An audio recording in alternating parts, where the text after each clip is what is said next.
चंदामामा रामायण 35वां भाग। वह काक इंद्र का पुत्र, पक्षियों में श्रेष्ठ, पर्वतों का निवासी और वायुगामी था। जब ब्रह्मास्त्र ने उसका पीछा किया तो वह काक तीनों लोकों में भटकता रहा। न तो इंद्र, न ही देवता और न ही महर्षि उसकी रक्षा कर सके। अंततः वह राम के ही शरण में लौट आया। चूंकि राम शरणागत वत्सल हैं, इसलिए उन्होंने उसे क्षमा कर दिया, किंतु क्योंकि ब्रह्मास्त्र व्यर्थ नहीं जा सकता था, उन्होंने उस काक की दक्षिण आंख नष्ट कर दी। सीता ने ये पूरी घटना हनुमान को सुनाई और कहा, इतने समर्थ होने के बाद भी यदि मेरे पति ने मुझे मुक्त करने का प्रयास नहीं किया है तो यह अवश्य ही मेरे द्वारा किए गए किसी महापाप का परिणाम होगा। हनुमान ने उन्हें सांत्वना दी और पूछा, आप राम, लक्ष्मण, सुग्रीव और वानर समूह के लिए क्या संदेश देना चाहती हैं? राम से कहना कि मैंने उनके कुशल मंगल के विषय में पूछा है, उन्हें मेरा साष्टांग प्रणाम कहना। लक्ष्मण से कहना, जिन्होंने माता के समान मेरी परिचर्या की, कि मैंने उनके स्वास्थ्य के विषय में पूछा है। यदि वे उस समय मेरे निकट होते तो रावण मेरा अपहरण नहीं कर पाता। राम को प्रस्थान कराने में आपसे अधिक श्रेष्ठ कोई नहीं है।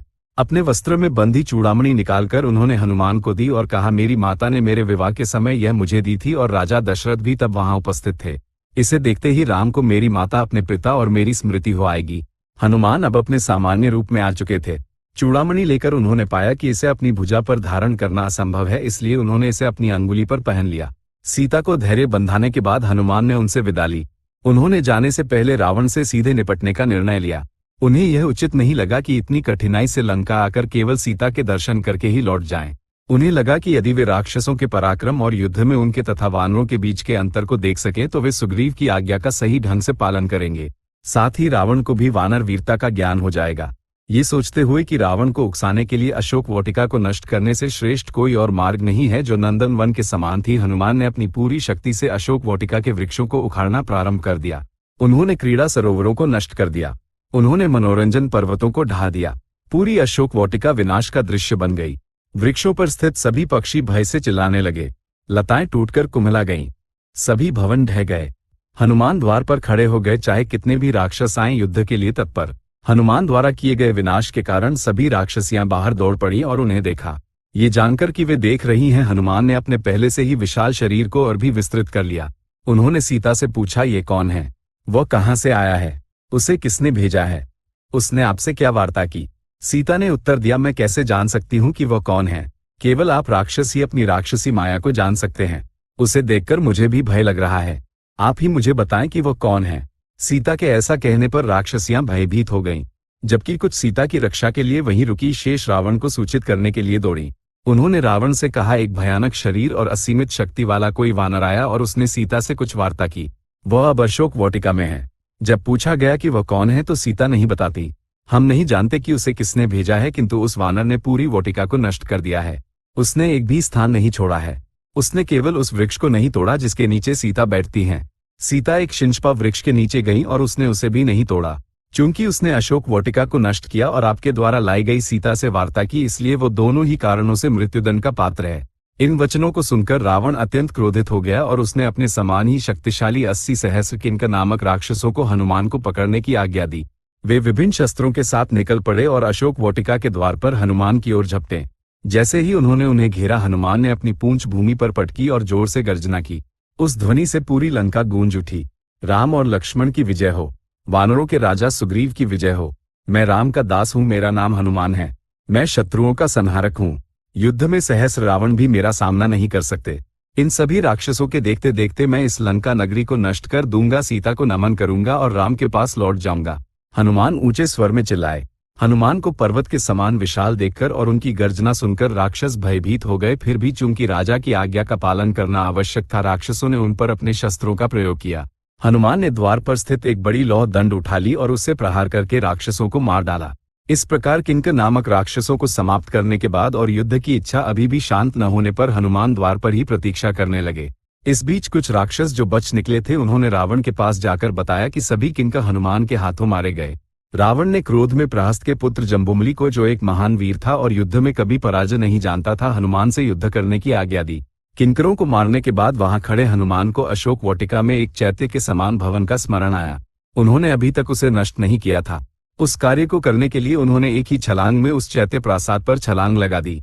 उस प्रासाद की रक्षा कर रहे 100 राक्षसों ने शस्त्र उठाए और हनुमान पर टूट पड़े। उनके शस्त्रों के प्रहार से क्रोधित होकर हनुमान ने अपना शरीर और भी विशाल कर लिया।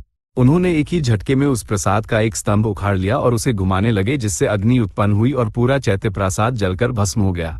हनुमान ने उसी स्तंभ से उन 100 राक्षसों को मार डाला। फिर वे जोर से चिल्लाए, मुझ जैसे अनेक सहस्र वानरों को सुग्रीव ने सीता देवी की खोज के लिए भेजा है।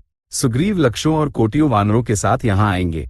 तुमने राम से शत्रुता कर ली है, अब लंका शेष नहीं रहेगी, यह नष्ट हो जाएगी।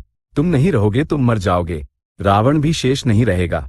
लाल पुष्पों की मालाएं पहने और केशों में पुष्प सजाए कुंडल धारण किए और इंद्रधनुष के समान धनुष तथा सुंदर बाण लिए जम्बूमली गधों द्वारा खींचे जा रहे रथ में आया, जबकि हनुमान द्वारा तोरण पर बैठे थे। जम्बूमली ने अपना धनुष साधा और कई बाण चलाए, जिससे हनुमान का मुख और शरीर घायल हो गया। जब हनुमान ने एक बड़ा पाषाण फेंका तो जम्बूमली ने उसे बाणों से काट दिया। जब हनुमान ने 1 साल का वृक्ष उखाड़ा तो उसने उसके टुकड़े टुकड़े कर दिए। अंततः हनुमान ने वही लौ दंड लिया जिसे उन्होंने पहले उपयोग किया था, उसे घुमाया और फेंक दिया, जिससे जम्बूमली रथ और गधों सहित कुचलकर नष्ट हो गया। ये सुनकर कि जम्बूमली भी किंकरों के साथ मारा गया, रावण क्रोध से जल उठा और उसने अपने मंत्रियों के 7 पुत्रों को, जो अस्त्र विद्या में निपुण थे, हनुमान के विरुद्ध भेजा। वे अपनी सेनाएं लेकर बड़े उत्साह के साथ निकल पड़े। उनके द्वारा बरसाए गए बाणों की वर्षा से बचते हुए हनुमान आकाश मार्ग से चले और अपने हाथों और पैरों से राक्षसी सेना का संहार कर दिया। पूरी लंका उनके मृत्यु नाद से गूंज उठी। जब मंत्रियों के पुत्र भी मारे गए तो रावण के मन में भय उत्पन्न होने लगा, किंतु उसने उसे भीतर ही दबा लिया और 5 मुख्य सेनापतियों विरूपाक्ष, यूपक्ष, दुर्धर, प्रगस और भास्करण को बुलाया और उन्हें सावधान किया, है सेनापतियों, चतुरंगिनी सेना के साथ जाओ और उस वानर को दंड दो। वो मुझे वानर नहीं प्रतीत होता, कदाचित किसी इंद्र ने तपस्या करके इस जीव को हमारे विरुद्ध भेजा है। मैंने बाली, सुग्रीव, नील और द्विविद जैसे बहुत शक्तिशाली वानर देखे हैं, किंतु यह वानर उनसे श्रेष्ठ प्रतीत होता है।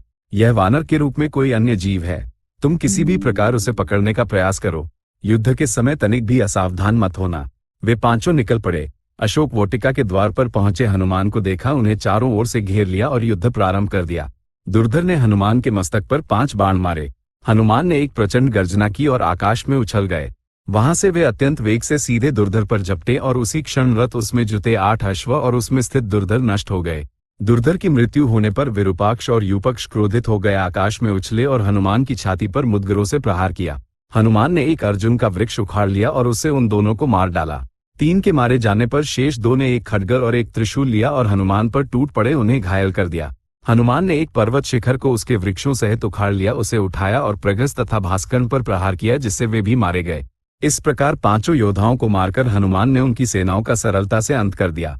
ये समाचार सुनकर रावण की दृष्टि अपने पुत्र अक्ष पर पड़ी, जो युद्ध के लिए तत्पर था। जैसे ही उसके पिता ने उसकी ओर देखा, अक्ष शीघ्रता से उठा, अपना स्वर्ण जड़ित धनुष लिया, स्वर्ण अलंकारों वाले अपने विशाल रथ पर सवार हुआ और हनुमान के विरुद्ध चल दिया। वह रथ शस्त्रों से पूर्ण था। एक सेना भी उसके पीछे चली। हनुमान अभी भी अशोक वाटिका के द्वार पर थे। उन्हें देखकर अक्ष समझ गया कि उसका शत्रु शक्तिशाली है और उसने उसे सम्मान की दृष्टि से देखा। दोनों के बीच भीषण युद्ध हुआ। यद्यपि अक्ष एक युवक था, फिर भी हनुमान उसका पराक्रम देखकर प्रसन्न हुए। अक्ष के बाणों से बचने के लिए आकाश में विचरण करते हुए उन्होंने सोचा, इस बालक को कैसे मारूं? यह अभी से ऐसा शौर्य दिखा रहा है, भविष्य में ये कितना शक्तिशाली होगा। इसे अभी मार देना ही उचित है। अक्ष कुमार का रथ आकाश में भी चल सकता था। जब वह आकाश में था तब हनुमान ने उस रथ के अश्वों पर अपने हाथ से प्रहार किया और उन्हें मार डाला तथा पहिए तोड़ दिए। रथ भूमि पर गिर पड़ा, किंतु अक्ष अपने धनुष के साथ वेग से आकाश में उछल गया। आकाश में उठते हुए अक्ष के दोनों पैरों को हनुमान ने चतुराई से पकड़ लिया, उसे हवा में घुमाया और बलपूर्वक भूमि पर पटक कर उसे मार डाला। चंदामामा रामायण 35वां भाग संपूर्ण। अधुना स्वस्ति।